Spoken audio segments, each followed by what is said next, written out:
Gloria, 71 years old, retired school teacher from Tulsa, Oklahoma, married 47 years, 2 grandchildren.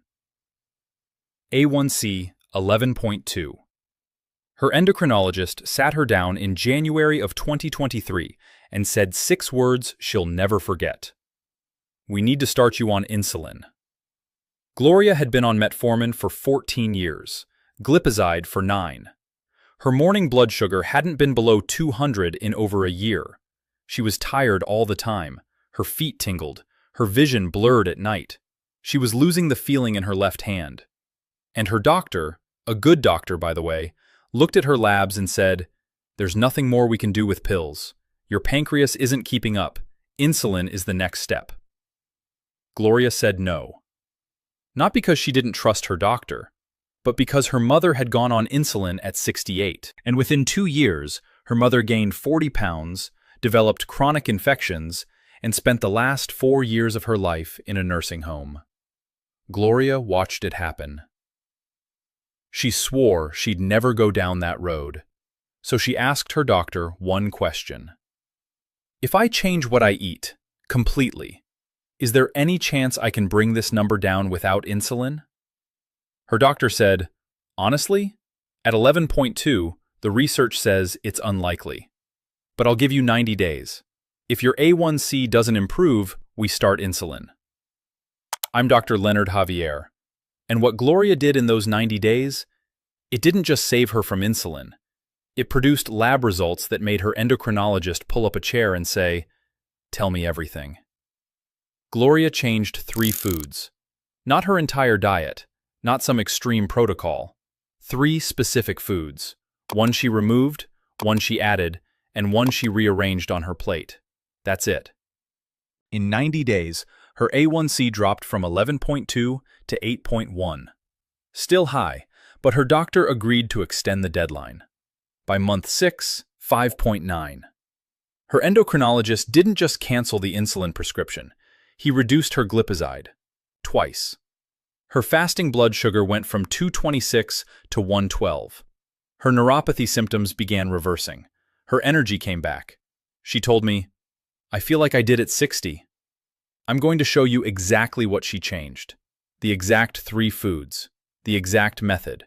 Why each one works at the cellular level, and what the published research says about each change.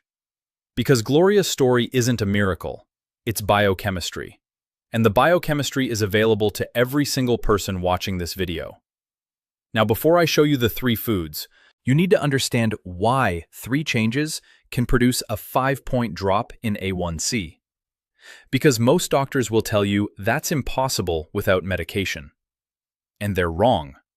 Not because they're bad doctors, because medical school teaches disease management, not disease reversal. Here's what A1c actually measures. It's the percentage of hemoglobin in your red blood cells that has glucose permanently attached to it. At 11.2, roughly 11% of Gloria's hemoglobin was sugar-coated. That means her blood was essentially marinating her organs in glucose 24 hours a day. Her kidneys, her eyes, her nerves, her blood vessels, all being damaged continuously. But here's what her doctor didn't emphasize. Red blood cells only live about 120 days. Every 4 months, your body replaces all of them. Brand new cells, no sugar coating, clean. Think of it like repainting a room. If you stop throwing paint at the walls today, in 4 months, every wall is fresh. The old damage is cycled out. New cells replace the damaged ones. Your A1c drops, not because of medication, but because you stopped the process that was coating them in the first place. A landmark study published in The Lancet in 2017, the DIRECT trial, proved this definitively. Participants with type 2 diabetes who made intensive dietary changes achieved A1c remission, below 6.5, at rates of 46% within 12 months. 46%, nearly half. Without insulin, without adding any medication, through food. Gloria didn't know about this study when she started. She just knew she didn't want insulin. But the 3 changes she made? They targeted the exact same metabolic pathways the direct trial identified. And I want to be clear about something. Gloria was not a mild case. 11.2 is severe. At that level, her average blood glucose was approximately 272 milligrams per deciliter, around the clock, day and night. That level of glucose exposure causes measurable organ damage within months. Her doctor wasn't being dramatic when he said insulin.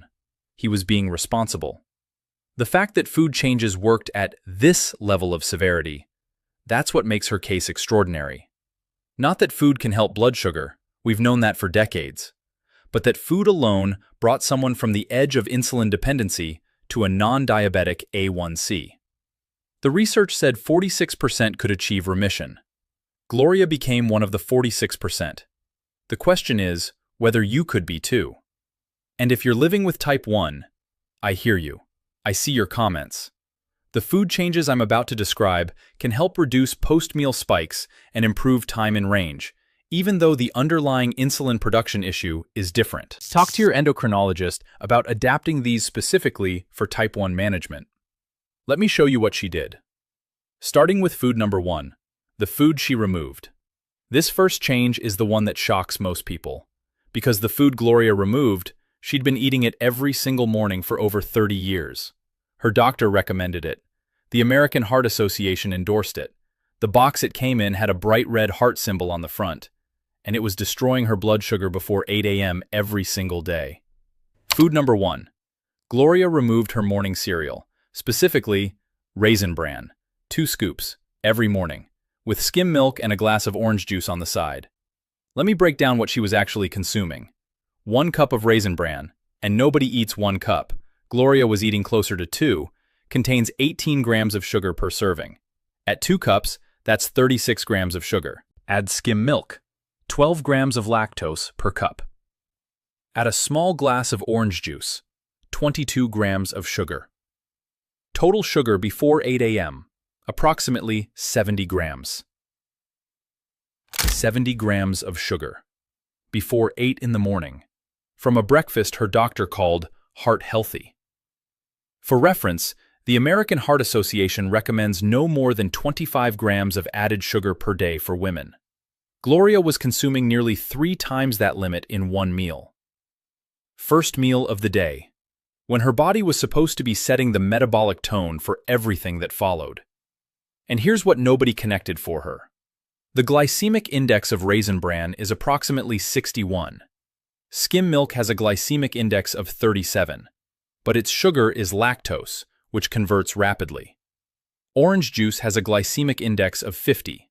All 3 are moderate to high glycemic, and she was combining all 3, with 0 protein, 0 fat, 0 fiber from whole food sources. There was nothing on that plate to slow glucose absorption.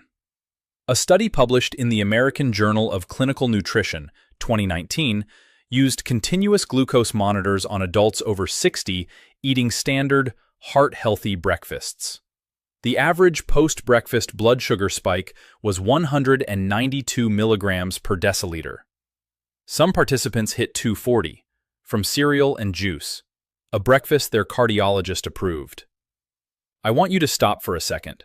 Think about what you had for breakfast this morning. Was there cereal? Was there juice? Was there toast with jam? How much of it was carbohydrate, and how much was protein or fat? What Gloria replaced it with? 2 scrambled eggs cooked in 1 tablespoon of extra virgin olive oil, half an avocado, a handful of raw walnuts, and a cup of black coffee. That's it. No cereal, no juice, no skim milk. Let me walk you through what changed metabolically. Eggs contain approximately 6 grams of protein and 5 grams of fat each. 12 grams of protein from 2 eggs triggers cholecystokinin release, CCK, which slows gastric emptying. The avocado adds 12 grams of monounsaturated fat, which further delays glucose entry into the bloodstream. The walnuts add 4 grams of omega-3 rich fat plus 2 grams of fiber. But here's the mechanism that matters most. Protein consumed first thing in the morning triggers an early, controlled insulin response. Your pancreas releases a small amount of insulin in response to the amino acids, not a massive spike, a gentle primer. When any carbohydrate eventually enters the system, from the trace carbs in avocado or later at lunch, insulin is already circulating. Ready. Waiting. Glucose gets shuttled into cells efficiently instead of flooding the bloodstream. Think of it like warming up a car engine on a cold morning. If you try to drive immediately, the engine sputters. But if you let it idle for 2 minutes, everything runs smooth. Protein at breakfast is the idle. It warms up your insulin system so the rest of the day runs clean. A randomized trial published in the journal Nutrients 2021 compared high-protein breakfasts to high-carbohydrate breakfasts in type 2 diabetic adults. The protein group had 42% lower post-breakfast glucose. But more importantly, their post-lunch glucose was also 23% lower, even though lunch was identical for both groups. This is called the second meal effect. What you eat at breakfast determines how your body handles lunch. The protein breakfast primed Gloria's insulin system for the entire morning. Her cereal breakfast had been sabotaging it, every day, for 30 years. Gloria made this switch on day 1. Just the breakfast, nothing else changed yet. Within 5 days, her fasting blood sugar dropped from 226 to 191, 35 points, from changing one meal. She told me she cried when she saw 191 on the meter. Not because it was good, because it was the first time in over a year her fasting number started with a 1. The eggs cost her about 33 cents per day at Walmart. The avocado, about 50 cents. The walnuts, roughly 20 cents. Total breakfast cost, $1.03. Her Raisin Bran, skim milk, and orange juice, about $1.80. She's spending less, eating more. And her blood sugar dropped 35 points in 5 days. Now, the second food change. This is the one that accelerated everything. And honestly, when I explain the mechanism behind it, you're going to wonder why this isn't printed on the wall of every endocrinologist's office in America. What I'm showing you right now covers the daytime changes Gloria made. But there's a whole other half of this equation that happens at night. What your body does between midnight and 5 a.m. is what sets your morning number before you even wake up. That's something I covered in detail in a guide called The Midnight Insulin Trap. Links in the description. All right, food number 2. Gloria added one food to her dinner plate that she'd never eaten regularly before: canned lentils. Now, I know what some of you are thinking. Lentils? That's the big revelation? Stay with me, because what lentils do inside your body over 12 hours is unlike any other food that exists. And the specific reason they work is something almost no doctor explains correctly. Lentils are legumes. 1 cup of cooked lentils contains approximately 18 grams of protein, 16 grams of fiber, and 40 grams of carbohydrates. Yes, 40 grams of carbs. That sounds dangerous for a diabetic. And if those carbs were from bread or rice, they would be. But lentil carbohydrates are structurally different. A significant portion of the starch in lentils is resistant starch, starch that your digestive enzymes literally cannot break down. It passes through your small intestine intact, undigested. It reaches your colon still whole, and there, something remarkable happens. The resistant starch from lentils becomes food for specific bacteria in your colon, Bifidobacterium and Lactobacillus species primarily. These bacteria ferment the resistant starch and produce short-chain fatty acids, specifically butyrate, propionate, and acetate. Butyrate does 3 things simultaneously. First, it strengthens the lining of your intestinal wall, preventing inflammatory compounds from leaking into your bloodstream, what researchers call intestinal permeability, or leaky gut. Second, it sends a direct signal to your liver to reduce overnight glucose production. Third, it improves insulin sensitivity in your muscle tissue for up to 24 hours after consumption. 24 hours. 1 cup of lentils at dinner, and your body handles glucose better the next morning, through lunch, and into the following evening. This is the second meal effect on steroids.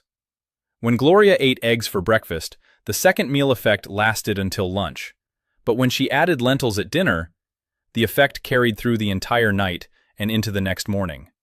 Her fasting blood sugar, the one measured at 6 a.m. before eating anything, started dropping. Not because of what she ate in the morning, because of what she ate for dinner the night before. I almost didn't include this level of detail, but I can't in good conscience simplify it. Because the reason lentils work isn't fiber. That's the lazy answer. The reason lentils work is that they feed a specific bacterial population that manufactures a specific fatty acid that reprograms your liver's overnight glucose output. That's not fiber, that's pharmacology. From a can that costs 89 cents at Walmart. A meta-analysis published in the American Journal of Clinical Nutrition, 2012, analyzed 26 randomized trials on legume consumption and blood sugar. Across all trials, regular legume intake reduced fasting blood glucose by an average of 27% and A1c by an average of 0.5 points. 0.5 from one food addition. But here's the part that made me sit up. A follow-up study in the Journal of Nutrition, 2018, specifically measured the overnight glucose effect. Participants who ate lentils at dinner showed 14% lower fasting glucose the next morning compared to those who ate identical calorie meals without lentils. Same calories, same macros. The lentils changed what happened while they slept. And I know many of you watching right now are on metformin. You've been taking it for years. Maybe you feel like it stopped working. Here's what interests me. Metformin's primary job is reducing hepatic glucose output, telling your liver to stop dumping sugar overnight. Butyrate from lentils does the same thing through a completely different pathway. Metformin targets AMPK. Butyrate targets the GPR43 receptor. Different locks. Both reduce liver output. When you combine metformin with a nightly lentil habit, you're attacking overnight glucose from 2 angles simultaneously. Your doctor is prescribing one angle. Your dinner plate can deliver the second. Nobody tells you this. Gloria started adding half a cup of canned lentils to her dinner every night. She mixed them into soups, stirred them into stews, mashed them into her meatloaf. Her husband didn't even notice for the first 2 weeks. She bought great value canned lentils from Walmart. 89 cents per can. 1 can lasts 2 dinners. And here's something she told me that I think matters. She said the hardest part wasn't eating lentils. It was believing that a food this boring, this cheap, this unimpressive looking could actually change her lab work. She'd been spending $60 a month on supplements her friend recommended. Chromium picolinate, berberine capsules, cinnamon extract. Some helped marginally. None moved her A1c. But this ugly little brown legume that looks like a pebble and costs less than a pack of gum. This is the one that changed her liver's behavior overnight. Sometimes medicine doesn't look like medicine. Sometimes it looks like a can on the bottom shelf that nobody reaches for. By the end of month 2, with the breakfast switch and the nightly lentils, Gloria's A1c had dropped from 11.2 to 8.1. Her fasting blood sugar averaged 152, down from 226. Her doctor told her something that stuck with her. He said, "Gloria, that 3-point drop in 2 months is larger than what most patients achieve by adding a second medication." 3 points, from eggs and lentils. Her endocrinologist extended her deadline by another 90 days. If you're watching this on your television right now, good, because the third food change is the one that took Gloria from 8.1 to 5.9. And it didn't require buying anything new. It didn't cost a single extra penny. She used the same food she was already eating. She just changed the order it touched her plate. Food number 3. Gloria didn't add or remove anything for this change. She rearranged the order she ate her dinner. Protein first, vegetables second, carbohydrates last. This is called meal sequencing, and the research behind it is so strong, so unambiguous, so clearly published in the most respected diabetes journals on the planet, that the fact your doctor hasn't mentioned it borders on negligence. A randomized crossover trial published in Diabetes Care 2015, conducted by a team at Weill Cornell Medical College, tested this exact approach. Patients with type 2 diabetes ate identical meals. Same foods, same portions, same everything. The only variable was the order. When they ate carbohydrates first, bread and orange juice before chicken and salad, their post-meal blood sugar spiked to an average of 183. When they ate protein and vegetables first, chicken and salad, then bread and juice, their post-meal blood sugar peaked at 129. Same meal, same person, same stomach. Post-meal glucose was 37% lower just by eating protein before carbohydrates. Insulin levels were also significantly lower. The pancreas didn't have to work as hard. Let me explain why this works. When protein hits your stomach first, it triggers two hormones. The first is CCK, cholecystokinin, which slows gastric emptying. Your stomach holds food longer before releasing it into the small intestine. This means carbohydrates arrive at the absorption site gradually, not all at once. The second hormone is GLP-1. And I need to talk about this carefully because it's become a household name recently. GLP-1 is the hormone that drugs like Ozempic and Wegovy are designed to mimic. These injections cost $800 to $1,300 per month. They're synthetic versions of a hormone your body makes naturally. Every time you eat protein before carbohydrates, you trigger a natural GLP-1 release. Not as large as the injection, but significant, measurable. Enough to change your post-meal glucose by 37%. So let me make sure I'm saying this clearly. Pharmaceutical companies charge $1,200 a month for an injection that mimics a hormone your body produces for free when you eat your chicken before your bread. And this was published in Diabetes Care in 2015, a decade ago. A follow-up study, same research group, published in BMJ Open Diabetes Research and Care in 2019, extended the protocol to 12 weeks. Participants who consistently ate protein and vegetables before carbohydrates at every meal saw A1c reductions of 0.3 to 0.5 points, without any medication change, just fork sequence. Gloria implemented this at month 3.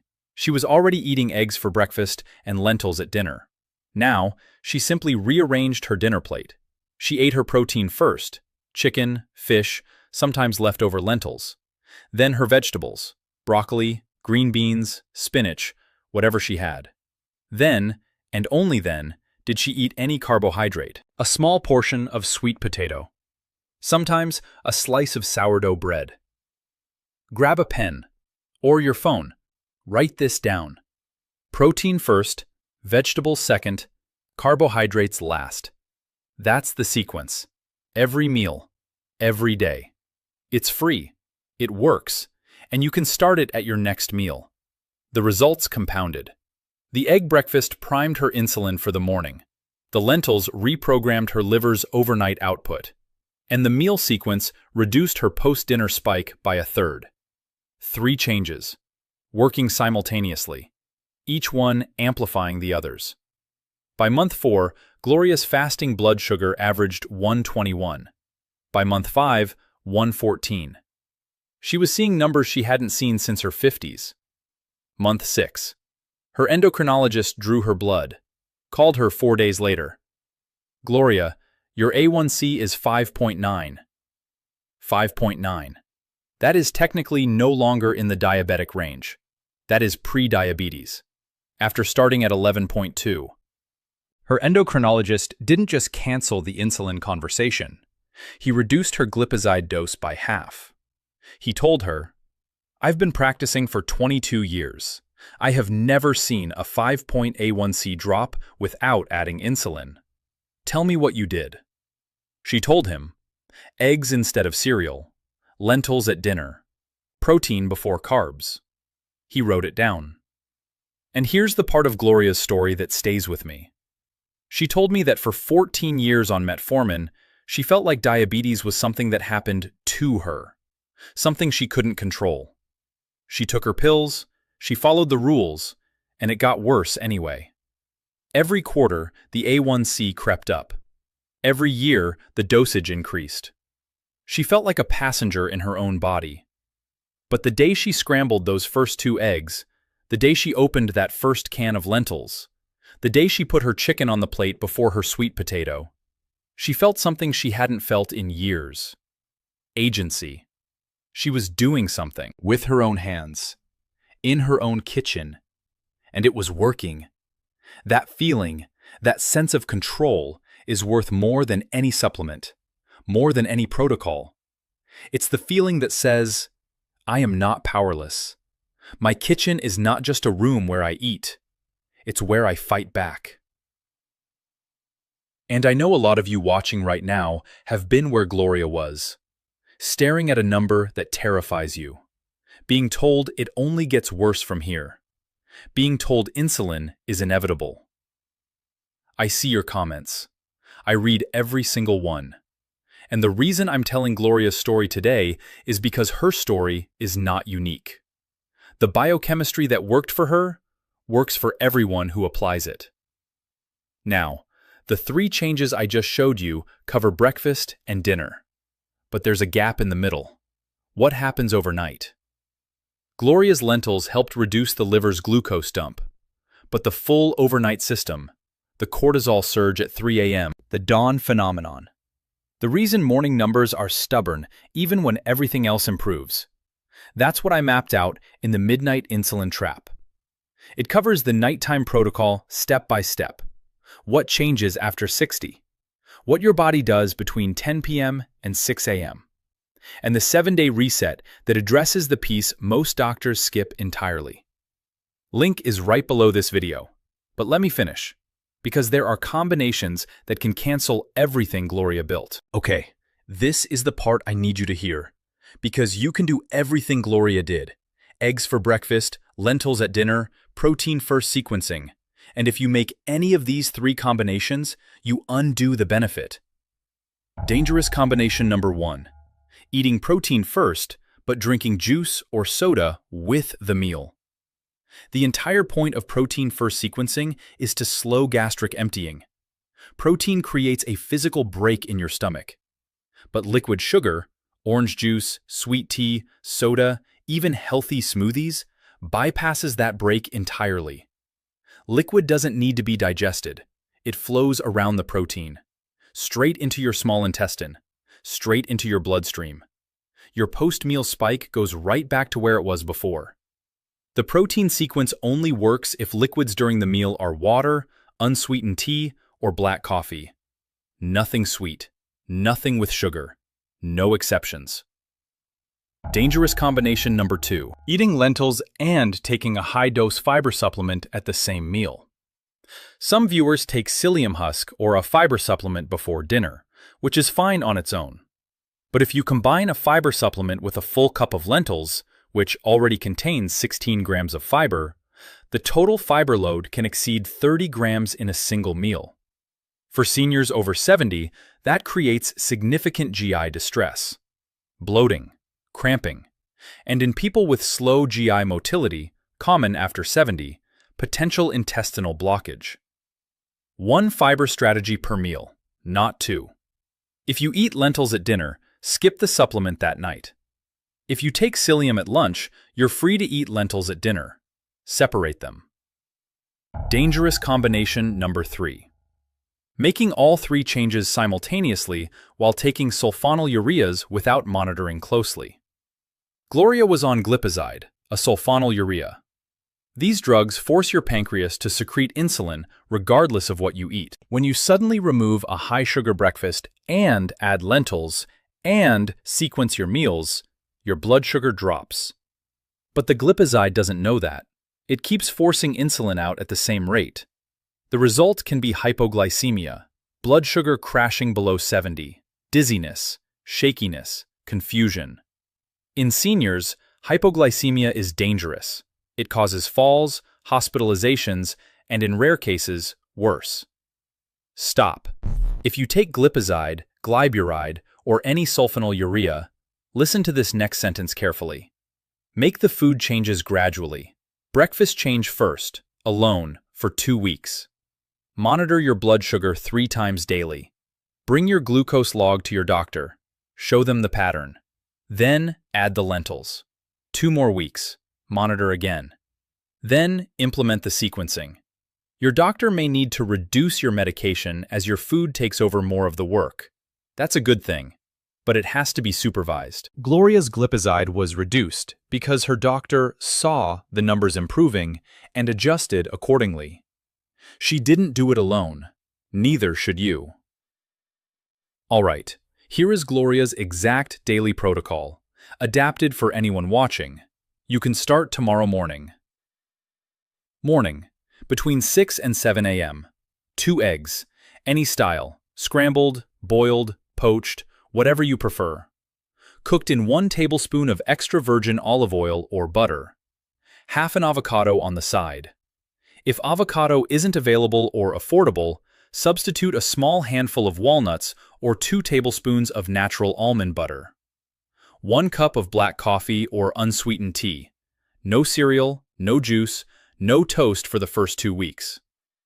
After 2 weeks, if your morning numbers have dropped, you can reintroduce 1 slice of sourdough toast after eating the eggs and avocado first. Protein first, always. Eggs at Walmart, about 22 cents each. Avocado, 50 to 75 cents per half. Walnuts, roughly 15 cents per handful from the Kirkland bulk bag at Costco. Total breakfast cost, under $1.20. Dinner, between 5:30 and 6:30 p.m. Build your plate in this order. First, 4 to 6 ounces of protein. Chicken, salmon, sardines, ground turkey, or lentils themselves if you're doing a plant-based approach. Second, 2 cups of non-starchy vegetables. Broccoli, green beans, spinach, zucchini, Brussels sprouts, cauliflower, asparagus, any combination. Third, half a cup of lentils mixed into the meal. Stirred into a soup, mashed into the protein, mixed into a salad, however you tolerate them. Fourth and last, a small portion of starchy carbohydrate if desired. A fist-sized sweet potato, a small scoop of rice, a slice of bread. This goes on the plate last and gets eaten last. Canned lentils at Walmart, 89 cents per can. 1 can gives you 2 dinner servings. Cost per serving, 45 cents. Evening, after dinner, a 10 to 15-minute walk. Not exercise, a stroll, around the block, around your house, around your yard. This activates GLUT4 transporters in your leg muscles, which pull glucose from your bloodstream without requiring insulin. It's the cheapest, simplest blood sugar tool that exists. Then, no food after 7 p.m. Give your body a 12-hour overnight fast between dinner and breakfast. This allows your liver to cycle through its glycogen stores and reduces the dawn phenomenon spike. If you take nothing else from this video, take the 3 changes and the sequence. Eggs for breakfast, lentils at dinner, protein first. That's it. That's what took Gloria from 11.2 to 5.9. Not a complicated protocol, not an expensive program. 3 changes that cost less than her original breakfast.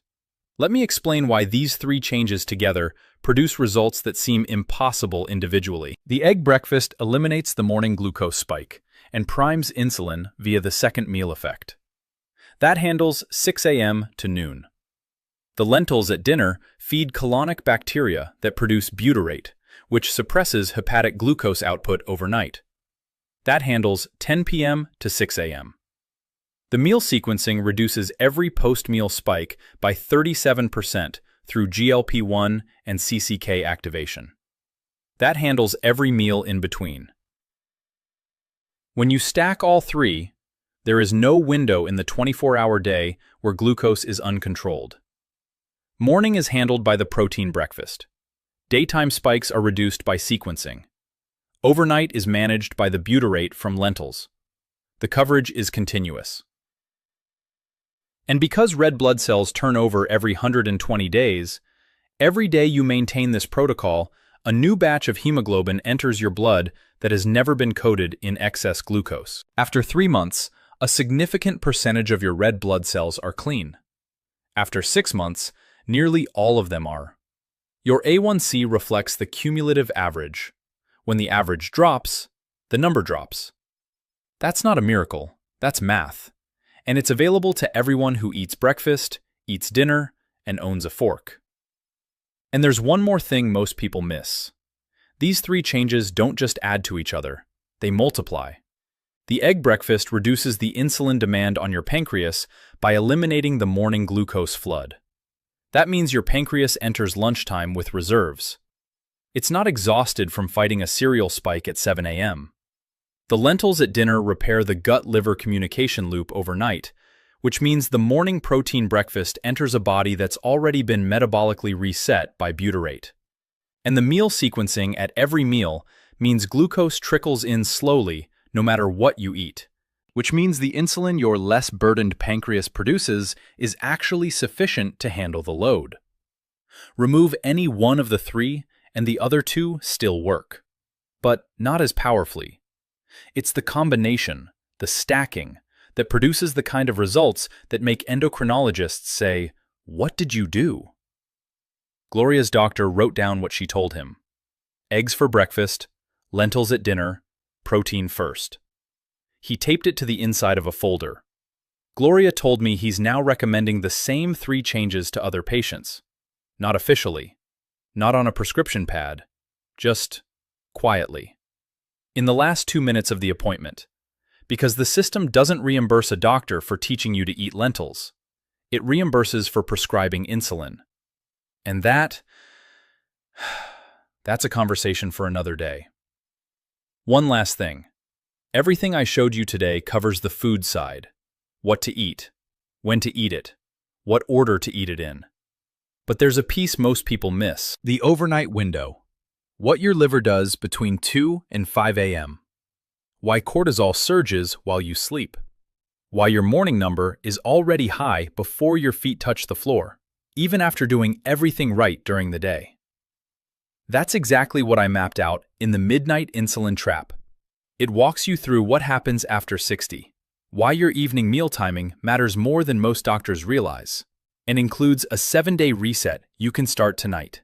The link is right below this video. I wrote it because this nighttime piece, it's the half of the equation that completes what I showed you today. And I think once you see it, Gloria's results will make even more sense. That's Gloria's story. 3 foods, 6 months, 11.2 to 5.9. Tell me in the comments which change you're going to try first. The eggs? The lentils? The sequencing? And if her story changed how you think about what's possible, type, "I choose food over pills." Because that's what Gloria chose. And the labs proved her right. Now, there's a food that actually reverses the insulin receptor damage I described today. The damage that makes your cells stop responding to insulin in the first place. I covered it in another video, and the research behind it shocked even me.